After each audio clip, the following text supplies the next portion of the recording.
I get the biggest kick out of that story you just heard. There's something that strikes me as just so funny about Jesus walking with all these people through this town.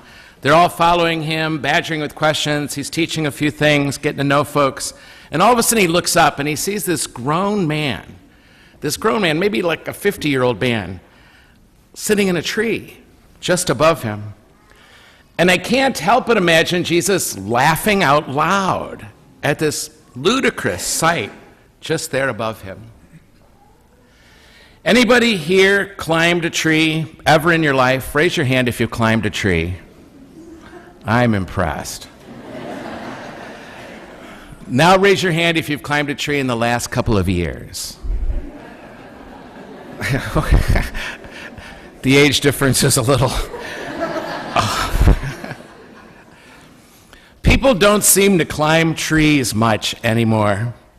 I'm not all the way sure why. Maybe trees have been traded for climbing gyms. You may have spent much of your childhood shimming up tree trunks and daringly testing those branches. But odds are actually that your children don't do the same. Fewer than 20% of children climb trees anymore. And only 1 in 10 children play outside once a week. Maybe even less. In fact, children are more likely to injure themselves falling out of bed than falling out of a tree. However, kids aren't the only ones who aren't climbing trees. Adults aren't either. And I think the reasons once frequent tree climbers quit as they age is both fear and shame.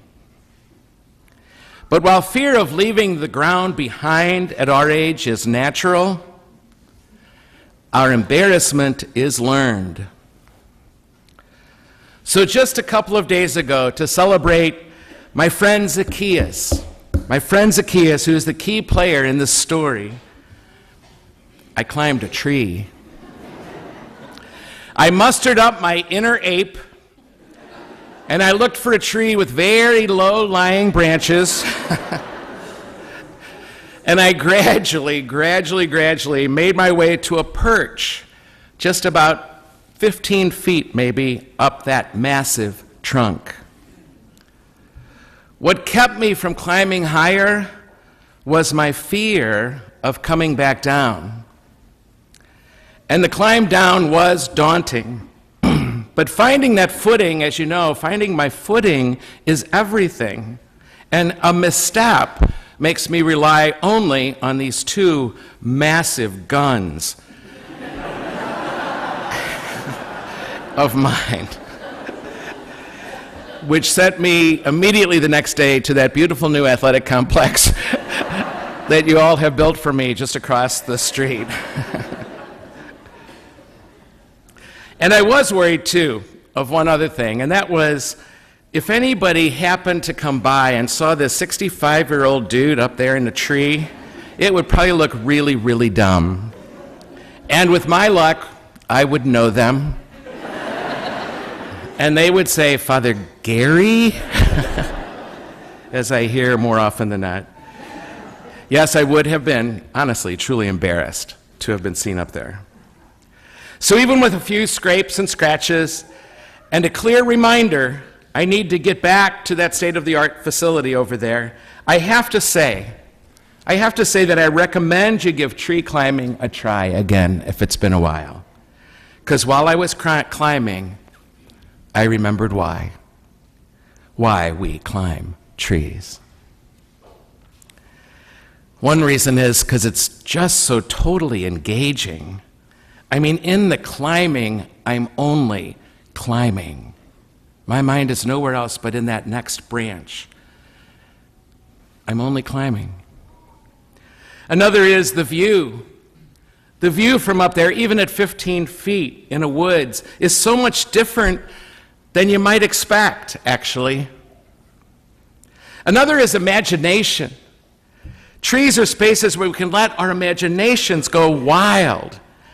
And I was barely climbing the first couple branches before I remembered the story of that tiny little plant becoming a beanstalk that became a highway to a world above the clouds.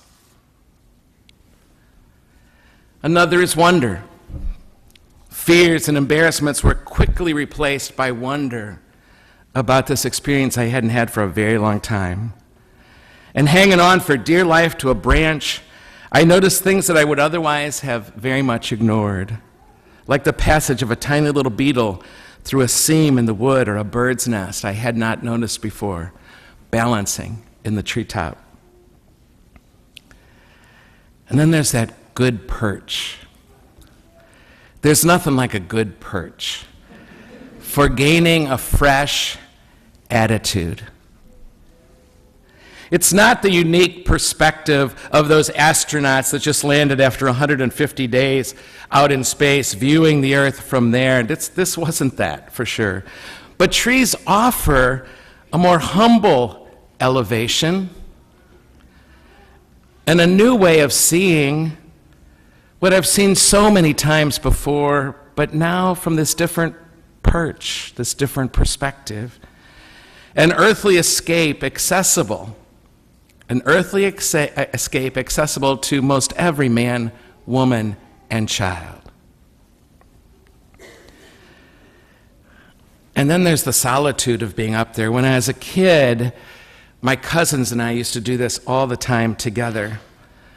But now it's just more probably one person up one tree. And that solitude from the street, that delivers us sort of from the clouds. And from their branches, I could watch the world going by below me. It's revitalizing. When I got back on terra firma, I felt strong, actually. And finally, climbing a tree keeps us looking up. Gosh, it's so easy to get caught up in looking down and figuring out our problems, and with this knit brow of the next thing I have to get to that I'm already late for. But climbing a tree just makes us look up, and looking up for the next branch that'll take us higher, where we can wait for the wind. Every ascent offers a new adventure, and personally, I am convinced that trees carry secrets, and we will never hear the secrets whispered until we climb one. And so in the spirit of Zacchaeus, perhaps it's time we all get back up there in the branches. For this tax collector, Zacchaeus, that's exactly what seemed to happen to him. And like for all of us, the older we get, the more the world seems to contract around us. We can travel the globe, but still fail to grasp the same sense of freedom that a child feels in a tree. The intervening years seem to mute our imagination, and the urge to ascend is largely forgotten. Zacchaeus climbing that sycamore tree 2,000 years ago has become a story of climbing itself and why we climb, that has everything to do with why we even do what we're doing this hour on a Sunday morning. Zacchaeus climbing that tree has become a powerful metaphor for the spiritual life. Regardless of whether or not we ever get back into a tree, for all of us, climbing a tree can represent the ascent we can make into the mystery that is God, the mystery of the originating love of the whole cosmos. And most everything in what gets us up there, that gets us climbing, is involved in our choice to consciously and intentionally take seriously the world of the Spirit, the realm of meaning and purpose, why we exist, what we're here for, all of us together even, and you and I. Why? What's the meaning of this? That's a matter of ascent. That question is what gets us on the first branch and reaching for the next when it comes to a spiritual life.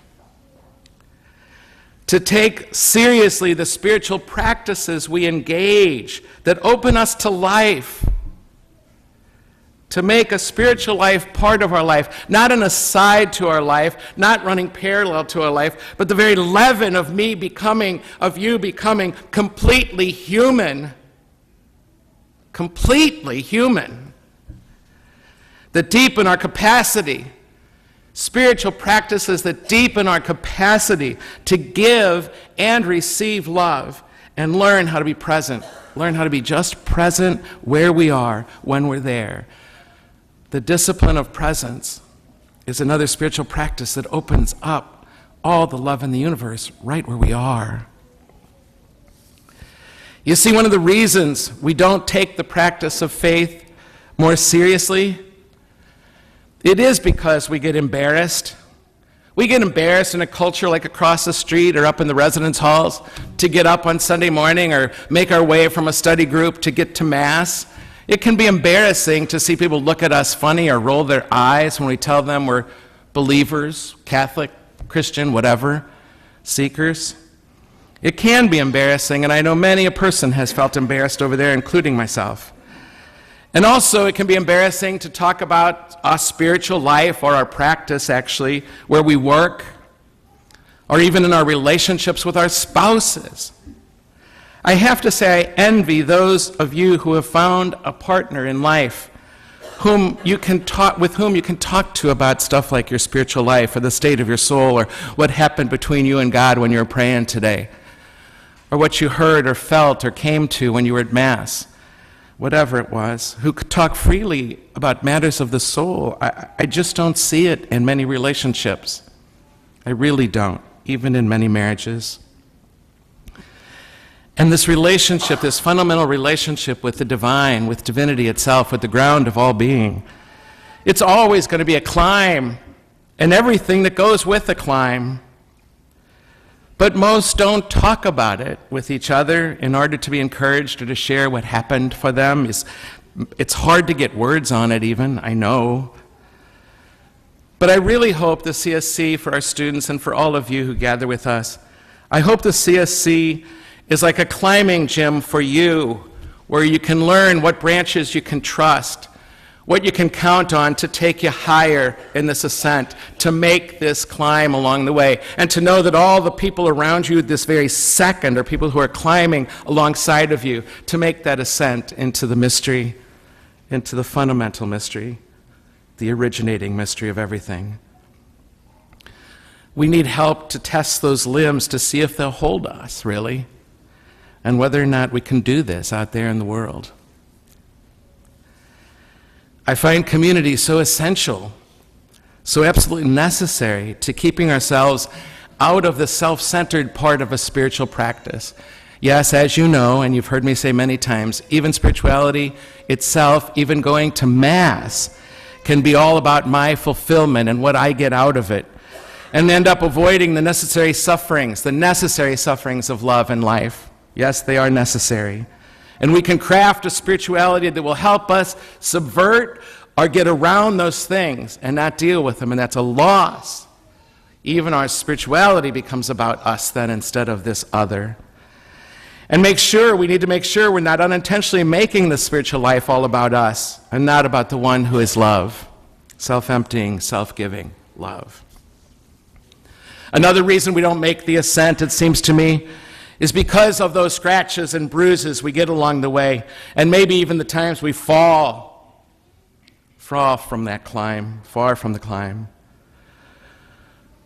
But what opens up for us, and I hope for you in the ascending, that is part and parcel of a spiritual life, I want to say to you as clearly as I can, is so worth it.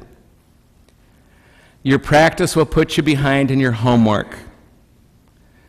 You might miss out on some stuff other friends are doing, but it's so worth it.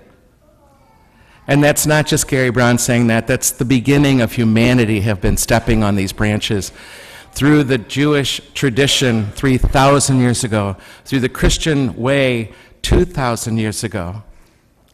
It's so worth it. Because what will open for you is a new perspective and the discipline of presence and an eagerness to learn. And you'll connect to this new source of energy that comes from connecting to the very source of the creative energy that birthed the cosmos. You personally can access that energy, that creative energy in your life. And you'll wake up in the morning eager to learn from even the worst thing that could happen to you that day. Instead of dreading it, you'll be eager to learn from even the worst thing that could befall you. That's worth the daring. That's so worth the daring. In the end, you see, it's not about trees, it's about climbing. And it's about looking up more than we do. And it's all about making the ascent into the world of the Spirit, into everything that we call God. And it's about gaining that new perspective on our own lives and life itself that we only get from the vantage point of faith. And it's about learning presence to each other and testing those branches, the tried and true paths that have been chosen before us that will help us grow into complete human beings and not cause us to misstep and fall, or at least maybe not quite as much. Indeed, it is worth the daring, I'd say. So the next time you pass a tree, remember, stop and look up. Lay down your gear, take off your shoes, and try reaching for that first branch. And rediscover something about why we still reach for the living God.